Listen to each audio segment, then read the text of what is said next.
Welcome, everyone. We have a few people still coming online, but we'll get things going here as everyone's joining us. My name is Tanya Lauder. I'm the business manager for CFHA, and I'm also a co-facilitator for the community conversations. My co-facilitator, Corey Knight, was not able to be here today, but he will be joining us at future CFHA community conversations. And one thing to note is we are shifting the day of the month for our monthly community conversations to the last or the fourth Tuesday of the month. We'll be updating our calendars and announcing future topics as we go forward, but we hope you will continue to join us. These conversations are meant to bring people together around a high interest topic and to be a source of information, but also an opportunity to share and converse about the topic. So with all that said, thank you for coming, and I'm going to turn it over to our host today, David Clarke. Thank you, Tanya. I appreciate the support as always, and welcome everybody. Thank you for coming today. My name is Dave Clarke. I'm a gastroenterologist by training, but about 1/3 of the patients that I've seen over the last 40 years had no gastrointestinal disease or injury to explain their symptoms. And it's that group that we're going to be focusing on today. And in the past, we've had a special interest group on medically unexplained symptoms. And if there's interest in that, to start that up again after today's talk, I'm sure that I or Tanya would love to hear from you, and maybe we can resuscitate that group and indulge in some a more in-depth learning. I'm doing an extended learning opportunity at the CFHA conference in Phoenix this October. So if you want to learn more about this topic, there's going to be a very advanced discussion of that for a half a day on the Thursday of the CFHA conference. But let's dive into the introduction today on medically unexplained symptoms and the new pain relief psychology that is being used to treat them, and that has had some recent randomized controlled trials showing stunningly good outcomes from using these new techniques.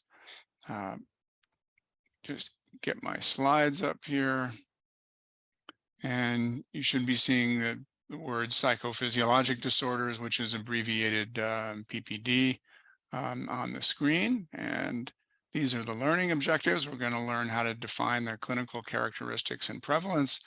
Going to talk about how to diagnose these patients, talk about the connection with adverse childhood experiences, and get into the new treatment techniques that can actually alleviate chronic pain and other symptoms in this group. I'm going to start with the prevailing assumptions, let's say, of patients with this pain or illness that's not due to disease or injury. I think most people assume that if you have pain or illness, that it is almost always due to disease or injury. Certainly that's the implication during the training of physicians, that we focus on organ diseases and trauma, physical trauma, as the explanation for most patients' symptoms. And we gradually become aware through experience that there are patients who have the symptoms but don't have the disease or injury. But the implicit and explicit education around these patients is that this problem doesn't affect that many patients. Those patients who do have this, their symptoms are largely imagined or in their heads, that they are somewhat neurotic, and that's why they're having these problems, that you can't really diagnose why they're having this. They're just pretty much stuck with it, and they're having these problems because they're neurotic, and that the best achievable outcome for this group is that they're going to have to live with their symptoms. You can treat them symptomatically. You can give them opioids if they have pain, or you can give them some other medication if they have a non-pain symptom. But that's pretty much as far as you can go, and that this population is really not very well manageable by physicians, and some physicians will go so far as to assume that this group is not really part of their job description, that they're trained to deal with organ diseases and physical trauma, but um, this particular group falls outside of that. And it turns out that not a single one of these assumptions is true. And let's explore a little bit about why that is and what the implications of that are. And this is a patient who illustrates why many of those assumptions are false. And it's a story that I love to tell at my introductory talks because of the dramatic nature of her outcome. This was a 50-year-old woman whom I saw, when I was early in my experience with this in the 1980s. I had had a training from a psychiatrist at UCLA when I was in my own formal training years, who taught me how to approach patients like this. 50-year-old woman with undiagnosed attacks of severe dizziness and vomiting for 15 years, between 6 and 10 attacks per year, about half of which were severe enough to put her in the hospital. And she ended up having one of her attacks in Portland, Oregon, where I'm based. She was based in Palo Alto, so she had 60 admissions to Stanford University Medical Center.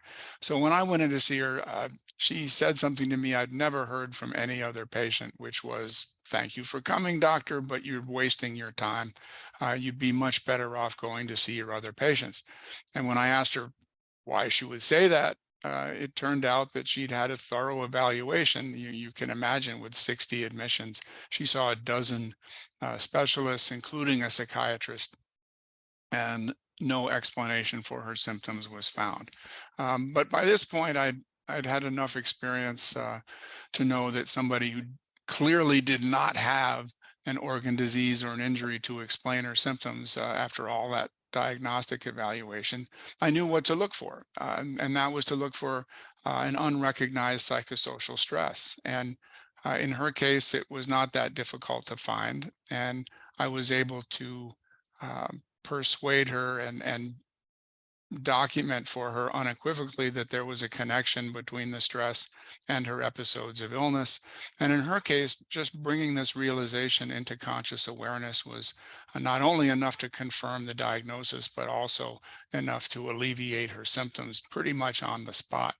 I wish I could claim to get results like that with everybody. I certainly don't. The other end of the spectrum is that there are patients who need sometimes years of pain relief psychology, psychotherapy to achieve a similar outcome. But even those patients at least know what their diagnosis is and know that they're on a pathway toward eventual recovery. Um, but this patient fortunately had her symptoms relieved on the spot, and we'll talk a little bit more about exactly how she was diagnosed later on, after talking about the process that I use for figuring out what's going on with these patients. But she illustrates that though all those assumptions that I described just now are not true. And one of them is that there are not very many of these patients, and that's certainly not true. This is a paper that reviewed almost 3 dozen studies looking at the number of patients that have this condition, physical symptoms with no uh, organ disease to explain it. And it turns out on average to be about 40% of people who present to primary care, about 1 in 6 or 7 adults. So millions of people in the United States alone, probably 40 or 50% more than the diabetic population, for example. So definitely not a small number, and tends to be a significant issue in primary care, where it can contribute to burnout because most physicians haven't been taught how to think about these patients or to achieve a good diagnosis. The symptoms are not largely imagined. All pain is real, and certainly this woman's symptoms of severe vomiting and dizziness, enough to put her in the hospital, absolutely were real. Um, these symptoms are generated by the brain. They're generation is analogous to phantom limb pain, where someone who is an amputee has pain in the location of the missing limb. Those symptoms are generated by the brain, and they're absolutely as real as symptoms that are generated at the location in the body where they're felt. Patients are not neurotic. Some of them do have an anxiety disorder, as we'll hear, but for the most part, they are people who are just as mentally strong, if not stronger than anybody else. They're just dealing with uh, very high levels of stress that we can uncover and treat if we know what to look for. So diagnosing a cause, not possible. Diagnosing a cause absolutely is possible. It's a matter of searching for psychosocial issues in the patient's life that are responsible for this symptom, and we'll talk about how to do that. The best achievable outcome is complete relief of the symptoms, as we've heard with the last patient, and is also achievable with a majority of these patients. And we don't cure everybody with diabetes, cancer, or heart disease either. If anything, the cure rate with this group is higher than it is with most conditions that are seen in primary care. And finally, that it's not manageable by physicians, but it is manageable by a collaboration between medical clinicians and behavioral health clinicians. If they work together, they can uncover the stresses that are responsible and treat them successfully. So again, the term that my colleagues and I like to use for this is psychophysiologic disorders, which is a blend of psychology and physiology, which expresses exactly what's going on and captures the reality of these symptoms, because there truly is a genuine physiology behind this. There are now numerous studies using functional magnetic resonance imaging that show that the brains in patients with this condition are anatomically different than the brains in healthy people, that the circuits that are being used to process signals that are coming from the body, the circuits that are used to experience chronic pain are different in these patients. And why are they different? Almost certainly because of the past or present stresses or traumas that these patients have experienced. But we are now getting data that with the pain relief psychotherapy that's now available, some of these changes in the brain can actually be reversed. So defined as illness caused by past or present psychosocial stress. So whenever you have a patient who doesn't have a biomedical explanation for their symptoms, the next step is to go on a hunt for what these stresses are, and usually not too difficult to find if you know what to look for. It's a giant blind spot in the healthcare system, PPD. It causes chronic pain that's not due to structural or organ disease. It causes medically unexplained symptoms that can be of almost any type, number, duration, or severity. One of my patients was ill for 79 years and was still successfully treated. Another one of my patients was a 17-year-old girl whom I was asked to see in the hospital on day number 70 that she'd been in the hospital, and she was getting 250 milligrams of morphine around the clock by a PCA pump for her unexplained abdominal pain. So a very severe level of symptoms, and yet fully diagnosable and treatable successfully with the techniques we're going to talk about. And then the chronic functional syndromes also fall into this category: irritable bowel, fibromyalgia, complex regional pain syndrome, interstitial cystitis, and on and on and on, functional pelvic pain. Lots and lots of these labels that medical clinicians have come up with that don't provide a pathophysiologic explanation for why the symptoms are occurring. Patients can present to the healthcare system with symptoms literally from head to toe: migraines, tinnitus, temporomandibular joint pain or stiffness, visual problems, pseudo seizures, difficulty swallowing, hearing difficulty, pain in the spine, pain in the chest, unexplained cough, difficulty breathing, all kinds of gastrointestinal symptoms such as irritable bowel syndrome or functional dyspepsia or nausea, pelvic pain, interstitial cystitis or bladder spasms, genital symptoms, numbness and tingling. The only common denominator really is that these patients can have a tendency to have more than one symptom at a time. If a patient has 6 or more symptoms simultaneously, then there's a 90% chance that psychophysiologic disorders is what they have. And then finally, let's look at the fact that we have not just case studies like the one that I presented to you, but we also now in 2023 have a number of randomized controlled trials that we can point to that show remarkable outcomes from the new pain relief psychology. And we'll talk about this study a little bit later, but it's referred to as the Boulder Back Pain Study. It was published in the JAMA Psychiatry a year and a half ago.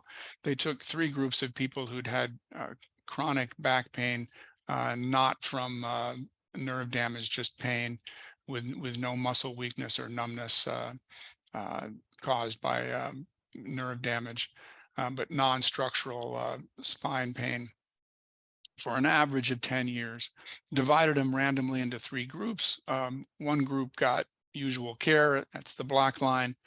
One group got an injection into the spine of a open label placebo, that's the red line. And the third group got 2 sessions a week for 4 weeks of pain relief psychotherapy. And you can see these are the pain scores on the y-axis that started off around 4 or a little more. And you have to imagine that, again, these patients had this for 10 years before they came to this study. And with the psychotherapy, the pain scores plummeted to an average of 1. And again, their psychotherapy treatment stopped after a month. And yet the pain scores remained remarkably lower. 2/3 of them actually got all the way to 0. And it stayed there for the full year of follow-up. This is, if you're familiar with studies of using psychology techniques in treating chronic pain, you never see this kind of separation from the control group. The statistically, the effect sizes here are just enormous compared to what's been seen before. And there's other studies that we'll get to that confirm this same outcome with this new form of treatment. Again, this is not cognitive behavioral therapy. Cognitive behavioral therapy tends to get results that are similar to the red and black lines here, and is really only good for helping people live with their symptoms rather than relieving it. All right, how do we diagnose this? I like to quote Francis Peabody's speech to Harvard Medical School in 1925. In all your patients whose symptoms are of functional origin, the whole problem of diagnosis and treatment depends on your insight into the patient's character and personal life. And we're just going to make that idea more rigorous in the slides immediately to follow. But this speech was, again, nearly 100 years ago. It was published in JAMA a couple of years after it was given. You can find this paper easily online. It's 6,000 word speech that captures a great deal of what I'm talking about today. But we've lost these ideas amid the tsunami of technology that's overtaken medicine since then. Again, this was given, 3 years before penicillin was discovered, and it's as true today as it was then. The first thing you have to address when you're evaluating patients like this is that they're going to be skeptical that stress can be causing their symptoms. It just doesn't seem possible. It doesn't seem possible to most traditionally trained medical clinicians either, that stress can do this to people. So we have to clarify that symptoms can originate in the brain, and that stress is capable of causing neuroanatomic changes in the brain that can do this, and that it's analogous to phantom limb pain. To persuade people that we're taking these symptoms seriously and that we believe that they're being caused by a physiologic process no different in principle than physiology that causes any other form of illness. Here's a more entertaining example of what the brain can do. This is a construction worker in England. This photo was published in the British Medical Journal in the mid-1990s. He impaled himself on a nail was instantly in agonizing pain, rushed to the emergency room, given morphine intravenously to alleviate the pain, and then the boot was carefully cut away, only to reveal that the nail had passed neatly between his toes and caused no tissue damage at all. And of course, as soon as he saw this, his pain was instantly relieved. But it's a great story about the power of the brain to create a sensation in the body that wasn't due to tissue damage. And that's exactly what's happening with patients with psychophysiologic disorders. All right, the evaluation begins with the chronology of the illness, finding out when and where the symptoms are occurring and what's been their pattern over time. And we're later going to want to find out, well, is there a connection with stress? Do the symptoms tend to go up and down in relation to stress? Was there a big stress that occurred right before the symptoms began in the person's life? All of these chronological features are very important. There are also features of the illness itself or the pain itself that can give us a clue that it's not having a biomedical origin. One of those that has to do with the timing is a patient of mine who only got his symptoms when he was driving to work, and he happened to be having a major stress going on in his workplace. He had no symptoms when he was driving home from work. So that was pretty conclusive about where his illness was coming from. Another patient with daily low back pain for 25 plus years, every single day, except 2 weeks out of the year when he was on vacation. And when he was on vacation, he wasn't resting his back. He was fly fishing in British Columbia. When you're out there, he's walking around the river, he's twisting his body to cast the fly. And he tells me at the end of the day of fishing, he's helping the lodge owner clear brush from behind the lodge. So he was most definitely not resting his back, and yet um, his back felt absolutely fine while he was doing these things. As soon as he got back to his regular life, the back pain resumed. So that, again, just sometimes from talking to people about the exact pattern of their condition, you can get a pretty strong inference about what's going on. We won't spend much time on this slide, just to say that there are clues in the history to the fact that the origin of the symptoms is psychophysiologic. The next part is to find out about stress in the patient's life at the moment.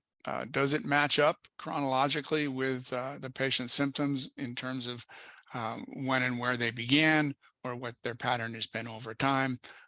Almost anything that's bad that can happen to a human being, I have probably found is capable of producing physical symptoms in some people. And it's just a question of asking them about this to find out what's going on. One of the more common issues that is infrequently looked at is insufficient personal time. Patients who are devoted to taking care of the needs of others in their world, whether it's their family or their neighbors or their workplace colleagues or their extended family. Often these are people that uh, struggle to put themselves on the list of people they take care of. And when you ask them, what do you do for fun? What do you do for your own joy? They have trouble coming up with very much. They are living lives as if on a treadmill they never step off. And eventually that catches up with them and their body begins to protest.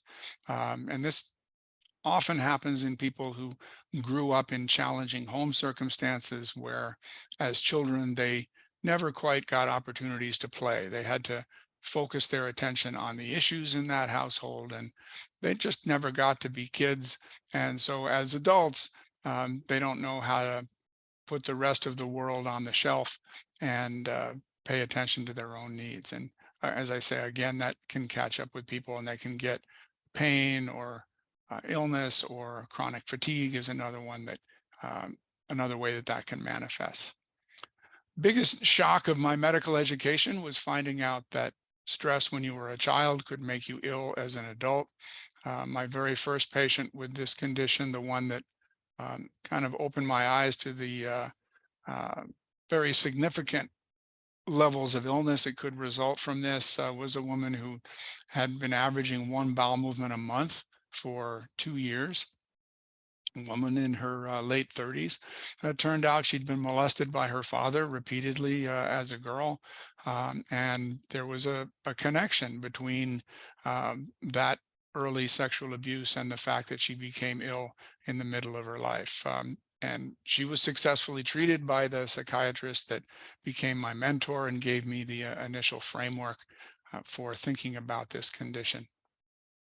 Here's a early study that illustrates this. Two groups of women undergoing laparoscopy, one group for pain and the other group without pain.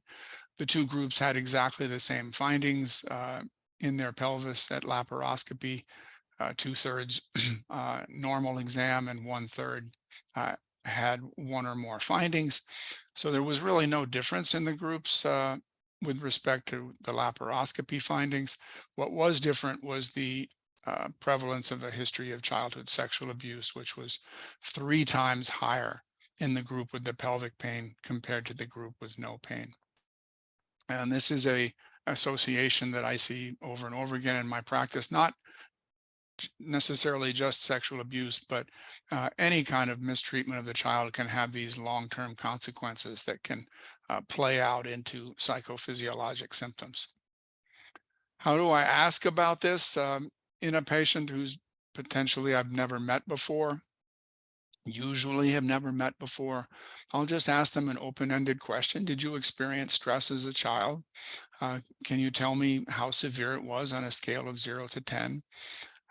Can you then tell me what you went through that makes you give it the number that you do?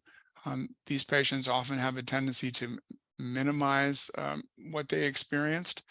I'll oftentimes hear that people say, "Oh, it wasn't that bad," or "Other people have been through worse than me."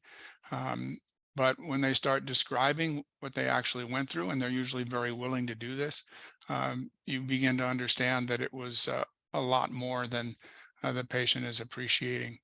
And if they are really struggling to understand how significant it was, I'll ask them to consider what it would be like to watch their own child go through exactly the same experience.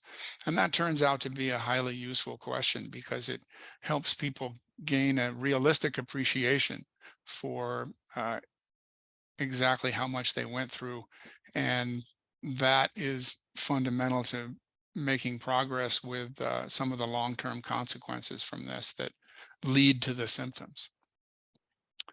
This is a reason why I use that same question to screen my patients, especially in written screening questionnaires.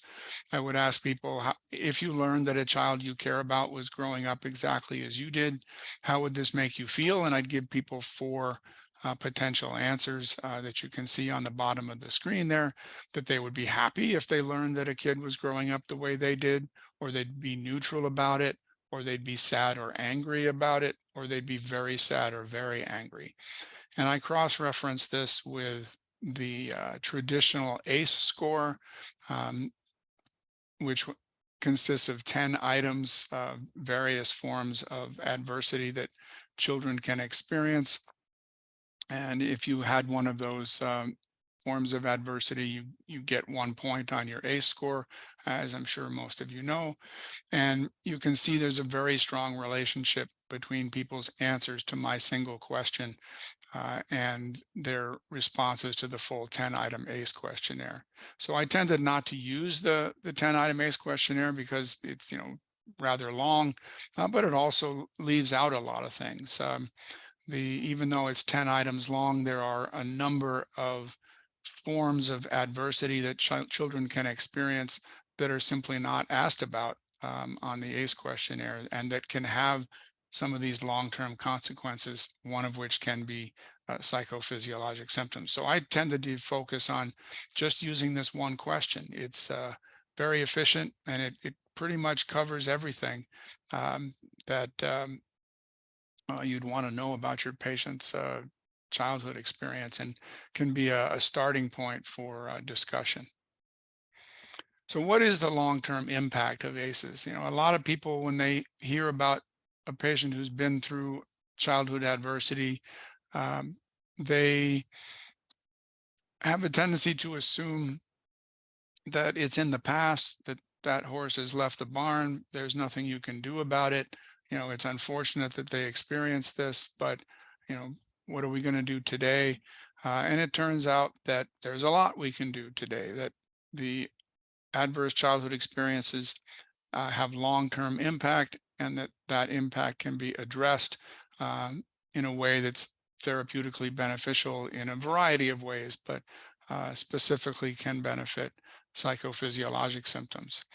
And the three major categories of long-term ACEs impact are on personality traits, repressed emotions, and triggers. Personality traits uh, tend to be stressful ones, as you might guess. Perfectionism, uh, focusing on being a good person, being seen as a good person by others, focusing on taking care of the problems of others, being highly self-critical. These are all direct outgrowths of the of surviving the early adversity that carry on into the adult years and create stress. But they can also be understood and addressed and treated and changed, and that results in reduction in stress levels, which results in reduction in PPD symptoms. The emotions can be a little more challenging. They are a significant focus of the new pain relief psychotherapy.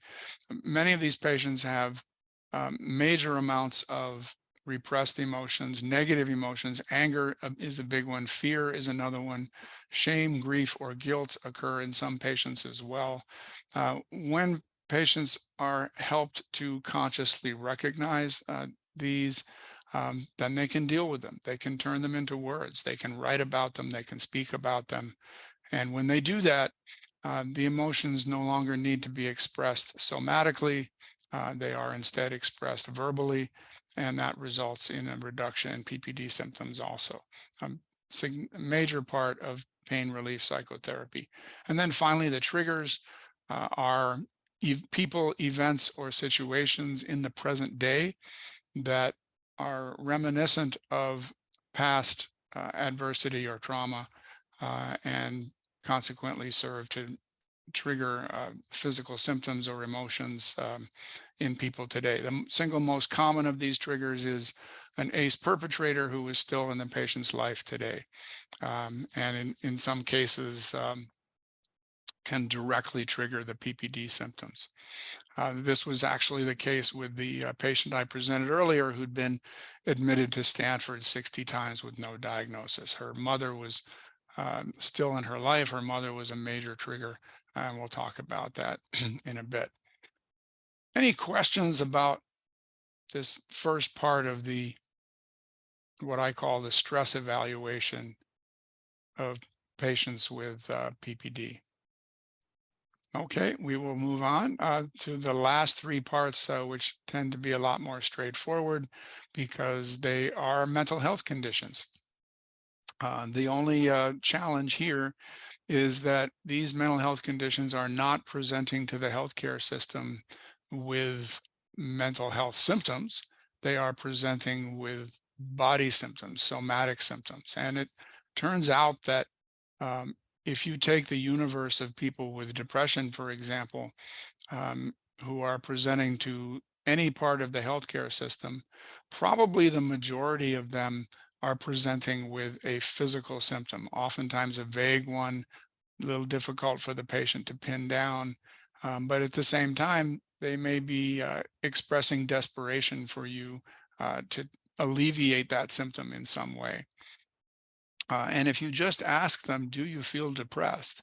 Oftentimes the response that comes back is no, that they're frustrated, they're exasperated, they are desperate to have that symptom alleviated, but they don't have that subjective sense of feeling depression. So you have to dig a little deeper. And it turns out that, study after study has shown that digging deeper is typically not done in primary care. Patients are asked if they feel depressed, and when they say no, the system moves on. But if you ask them, how's your sleeping? Are you waking in the early hours of the morning and not getting back to sleep? Have you lost interest in activities you used to enjoy? Have you been crying for no obvious reason? Is your appetite off? Is your energy level down? Have you had thoughts of harming yourself? Running through that litany of screening questions, you are typically going to get answers that make it clear what's going on. And you have to have an index of suspicion for this condition, and that it requires a little more digging to uncover. Again, in primary care, typically depression is missed 2/3 of the time because these questions are not asked. Similarly with post-traumatic stress, that so many of my patients who'd been through a trauma, nobody asked them, and the patients themselves didn't make the connection. Even when the trauma took place right before the onset of their unexplained physical symptoms, they didn't connect it, they didn't mention it to anybody, and their clinicians didn't ask about it. So very important to ask, have you been through a terrifying or horrifying event? And especially, did you go through this right before your unexplained symptoms came on? And since those symptoms came on, have you had other symptoms of PTSD? Are you having flashbacks or nightmares or hypervigilance or emotional numbness? Are you avoiding anything that reminds you of the trauma? And you'll get typically positive responses to those as well. The one major challenge in this group is that sometimes the trauma occurred many years before the onset of their PPD. And in those cases, almost always there was a triggering event of some kind, a trigger linked to the trauma that did happen right before the PPD symptoms began. And you can look for that, and usually you're going to find it. Finally, the anxiety disorders, once again, a mental health condition that can present to the healthcare system with a physical symptom. And the clue here is that the physical symptoms tend to be less severe or less frequent whenever the patient is in what they consider a safe environment. So for a lot of people, their home is a safe environment, and you may find that the symptoms are much better when they're at home. One of my patients didn't have his symptom at all if he stayed home. But as soon as he left home, and especially if he was around large numbers of people, the symptom would come on and get worse and worse and worse until he finally got back to his safe environment. Another one of my patients had severe symptoms, but only on Tuesdays and Thursdays. And on the weekends, she was asymptomatic, no symptoms at all. And it turned out that she played varsity soccer. The games were on Tuesdays and Thursdays. She was very anxious about her performance in those games. She was treated with a low dose of paroxetine, which is an SSRI that's quite good for anxiety, and she did very well with that. Her symptoms were gone in about 10 days. All right, that's the end of the stress evaluation. I like to call it that rather than a mental health assessment or a psychological evaluation, because there's less stigma using the word stress. And usually by running through that, and you don't obviously have to finish the whole thing in one visit. There usually isn't time for all of that in just one visit, but you can gather the information over time. One potential challenge in asking these questions is that there will be some patients who want to share their entire life story with you, and that's great. You want to get as much disclosure in these areas as you can to have a accurate diagnosis, but typically in a busy primary care environment, there won't be time for all of that. So how you can respond is to thank the patient for their willingness to disclose, and ask them to make a list of all their stresses, both past and present, to be reviewed when they come back for their follow-up visit. And that gets them thinking about stress. The act of writing all these things down can also sometimes get them thinking about solutions to some of the items on there. And when they come back the next time, some of these patients will even be starting to improve with respect to their symptoms. So it's a very useful technique for on a variety of levels. For patients that are on that treadmill they never get off, who are taking care of everybody in their world but themselves, they need to learn self-care skills. Typically the skills they never got to learn as kids for one reason or another. I ask them if they possibly can to carve out a block of time of a few hours at least every week to get out of the house and do some trial and error with self-indulgence to try to eventually find an activity that has no purpose but their own joy, the moral equivalent of finger paints for a 4-year-old. Everybody needs that. It's an essential skill for everybody. But my patients who don't have this skill, they'll look at me and say, what am I going to do with, several hours a week just for myself? And because they don't know. They do not have this skill. They just need to go out and try stuff. And once they learn how to do something that's all about them, all about their own joy, then it's a skill they will have the rest of their lives. And whenever their stress level gets too high, they will now have something they can do to bring it back down again. And it typically takes months for people to learn how to do this. But once they do, their symptoms tend to be much, much better. Relaxation technique and mindfulness meditation are additional forms of self-care that people can learn how to do. They are not sufficient by themselves for most people, but they can be a useful adjunct to the other techniques we're going to talk about. Another one that can be easily done in primary care for people who have just told you the story of their childhood stress. How do you respond to that? And I like to respond by pointing out that a hero in our society is somebody who has overcome a difficult mental or physical challenge for a good cause. And my ACE surviving patients have done exactly that. They have overcome significant adversity for the good cause of becoming adults, getting out of their challenging childhood environment and moving on with their lives. And they deserve to be to think of themselves as heroic for having done that. And it's very useful to hear that from a healthcare professional, because typically their ACEs experience has led them to have a self-esteem that's much lower than it deserves to be, let's put it that way. And reversing that low self-esteem is fundamental to making further mental health progress. And as healthcare professionals, we can do a lot to support that.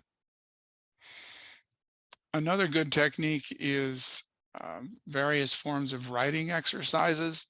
The one that I use the most is to have my patients who are ACE survivors write a letter to the ACE perpetrator or perpetrators, not to mail it, just to write it, to put their thoughts and feelings down about this person, both good and bad.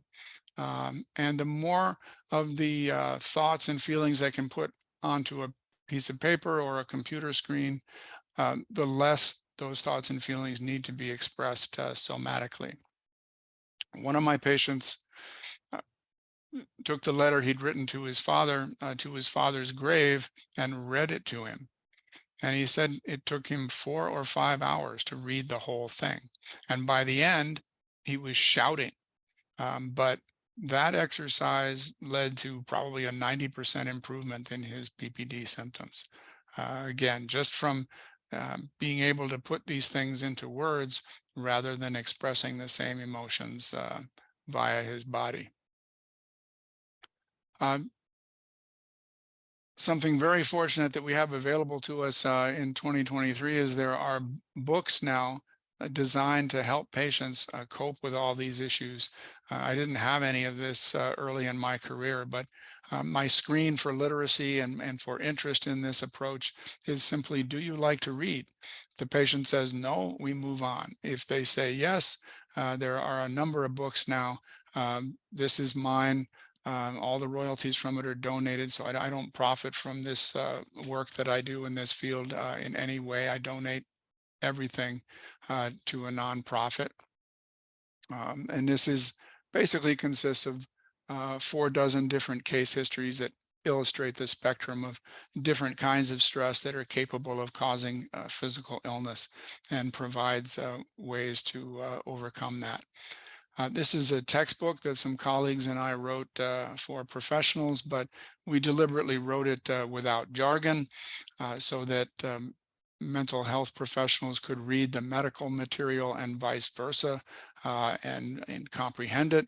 And a nice side effect of that is that if your patient is interested in reading about the science of this condition, um, this book is suitable for them as well. I know a number of pain relief psychotherapists that have been prescribing this book for their patients who have a little higher reading level.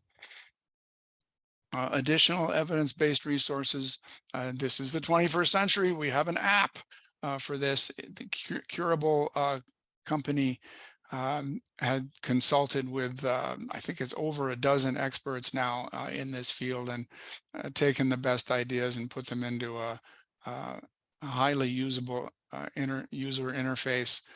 They charge, I think, somewhere in the $80 to $100 range for a year subscription, but it's somewhere between a good book and a good therapist in its efficacy, and I recommend it to patients all the time. Some other books that are complementary to each other, complementary to the other 2 books that I mentioned, are listed there on the screen. Childhood Disrupted is about ACEs research. The nonprofit that I chair is called the Psychophysiologic Disorders Association. We have a lot of resources there for professionals that can also be taken advantage of by patients.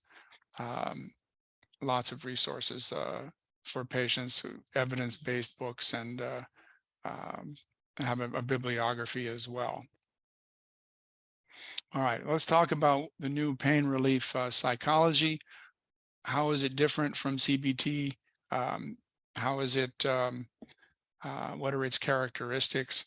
And number one, it focuses on brain-generated pain, which is what psychophysiologic disorders are.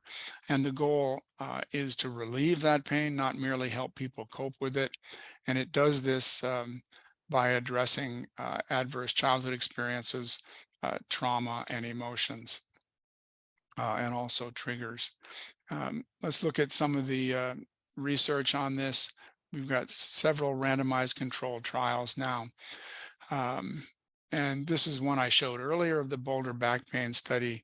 The main technique that they used in this study was to shift people's attention from their backs to their brains, to say, look, your pain is, you're feeling it in your back. It is not generated in your back. It is being generated in your brain, and that the brain is doing this because of stress. And therefore, what we need to do to find a solution to this is to identify sources of stress in your life, both past and present, and see what we can do to reduce those. And that was the core principle of what these patients were provided. That you don't need to have any fear that your back is going to be damaged by this. The MRIs might be showing minor abnormalities, but there is not an actual pinched nerve causing muscle weakness or numbness or bladder or bowel problems. And so we can productively shift attention from your back to what's going on in the brain, to what's going on in your life, to what's gone on in your life in the past. And by having people begin to think about in these terms, they discovered issues in their past and present lives that they were able to address. Once they were given the indication that these issues were causing physical symptoms, it gave them an incentive to make changes, which they did. And you can see the results here. Dramatic drop in pain scores, with 2/3 of them getting down to zero. This is a study with older male veterans with chronic pain in various locations in their bodies of at least 3 months duration. Average age in this group was 73. This is a very challenging group to treat. You are not going to get anywhere with any form of psychobabble with this group. You have to address the real issues. And you can see what happened with cognitive behavioral therapy in the right-hand bar there. Only 5% of them reached their threshold of success, which they defined as at least 30% pain relief. So, really didn't help much at all. But with the pain relief psychology, they got 42%, 8 times as much got to their success threshold of at least 30% pain relief. This kind of separation between experimental group and control group in a randomized trial of psychological treatment of chronic pain is just, you don't see this in previous studies. It's absolutely a stunning outcome in this group. And the difference between this study and the previous one is that they went after the emotions a little more. They tried to connect people with the buried, repressed emotions. And again, one of the great techniques for doing that is to ask people to imagine a child they care about growing up in the same environment they did, and to just sit with that and get a sense for how it would feel to watch an innocent kid coping with the same issues that they had to cope with. And once you connect yourself with those emotions, then you can put them into words and begin to think about them and talk about them with a therapist. And that's when you start to see the really good outcomes. One more study, this one from Boston, using the pain relief psychology combined with mindfulness in the brown lines there. It shows the percentage of people who became completely pain-free. And after 6 months, they had about 2/3 of their patients were completely pain-free, which again is not an outcome you typically see. And the control groups here, much lower percentages achieve that relief. All right, so let's, now that we've gone through all of this, let's talk um, about how that patient who was hospitalized at Stanford 60 times was actually diagnosed. And it turned out to be pretty straightforward. Going through the stress evaluation process with her, I learned that she had been verbally and emotionally abused by her mother growing up, uh, starting at about the age of 3, and that unfortunately that was still going on. She's now 50 years old. The patient, the mother is in her 70s, and the mother is still emotionally and verbally abusing her to this day. So that was piece of information number one. Number two was that although most of her attacks of illness took place in and around her home community, um, one mysterious feature of her condition was that whenever she was in a little town about 45 minutes from where she lived, she would always have one of her attacks. She'd get in the car, she'd be driving out there, she'd get to this place, and her husband would have to pull the car over, and she's vomiting all over the guardrail. And why was that? I mean, she could not think of any significance to this little town at all. But now that I knew about um, what must be the enormous emotional tension with her mother, I mean, 47 years of verbal and emotional abuse, I knew that this had to be connected with her mother. And sure enough, it turned out that The only time she ever drove through this little town was when she was on her way to visit her mother, who lived several hours further down the road. And what was happening was she'd get in the car, she'd be thinking about the upcoming visit with mom, the emotional tension would build and build, and by the time she got 45 minutes down the road, she's having one of her attacks. So I pointed this out to her as how I put that together, and she was still a little skeptical that this could be possible. And it just shows how deeply buried these emotions can be.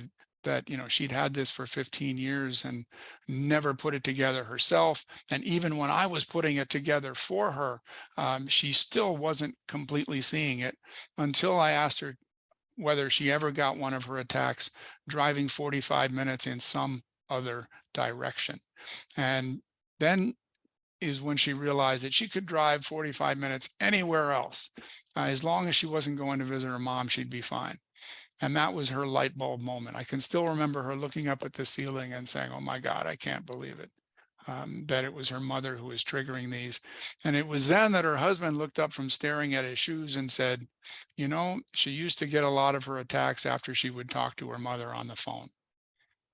And in her case, just bringing this emotion into conscious awareness was enough to alleviate her attacks. She stopped feeling sick. She went home from the hospital the next day. She called me a year later to say she'd gone the entire year without any further episodes. So I think I'll stop there because we're about out of time, and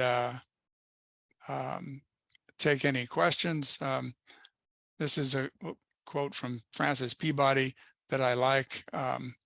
And he says in that same speech, is it not rather narrow-minded to limit one's interest to those disturbances of function which are based on anatomic abnormalities? And certainly when 40% of your patients have disturbances that are not based on anatomic abnormalities, we should follow his recommendation. So I can see that we've got some things in the chat here. Getting a Yes, replay. David, folks were asking about the recording, Oh, and okay. once that's edited, we'll be putting it up on the integrated care news site that CFHA hosts. So that will be there. Wonderful. Thank you, Tanya. We have a whole 2 minutes for questions. Thank you all for coming. Yes, we are delighted to have everyone. And David, thank you so much for bringing this information to this forum. And I believe you're going to be speaking in Arizona, and I know you have some other things coming up. So folks can find you at those venues as well. Yeah, the ELO is going to be a deeper dive into even more challenging cases. So people have been requesting it, so I put it together. Every year I give an ELO on this, and people ask for more complexity. So that's what we're going to do. And we encourage you to register ahead for David's ELO. Last year it was standing room only in Boise. So always a great turnout.